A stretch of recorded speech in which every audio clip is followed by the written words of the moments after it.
తెలియకుండా మీరే నీతిమంతులు ఇతరుల్ని తృణీకరిస్తున్నారేమో.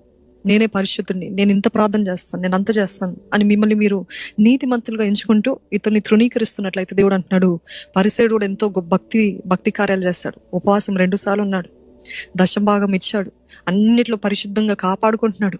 కానీ చూడండి, ఆయన ప్రార్థనలో వ్యత్యాసం చూసారా? ఎంత భయంకరంగా ప్రార్థన చేస్తున్నాడు చూడండి. ఇదిగో నేను వారిలాగా లేను, నేను అన్యాయస్తులుగా లేను, నేను వ్యభిచారిగా లేను, నేను ఇతర మనుషుల వల్ల లేను, ఇదిగో నా పక్కన నీ సుంకరిగా లాగా కూడా లేను, నేను నీతిమంతుడిని ప్రభు, నేను అన్ని చేస్తున్నా. I'm following your law to the dot. ప్రతి ఒక్కటి నేను పాటిస్తున్నాను ప్రభా, ఐఎమ్ రైచస్ పర్సన్. చూడండి, ఆయన ప్రార్థనే, he wasn't praying to God, he was impressing himself. He was showing how self righteous he is. ఎంత నీతిమంతుడుగా అనుకుంటున్నాడు చూడండి. అది ప్రార్థన అంటారా? He was impressing himself. నేను ఇది చేస్తున్నాను, నేను అది చేస్తున్నాను, లేకపోతే పక్కనున్న వారికి వినపడేలాగా డంబంగా మాట్లాడుతున్నాడేమో.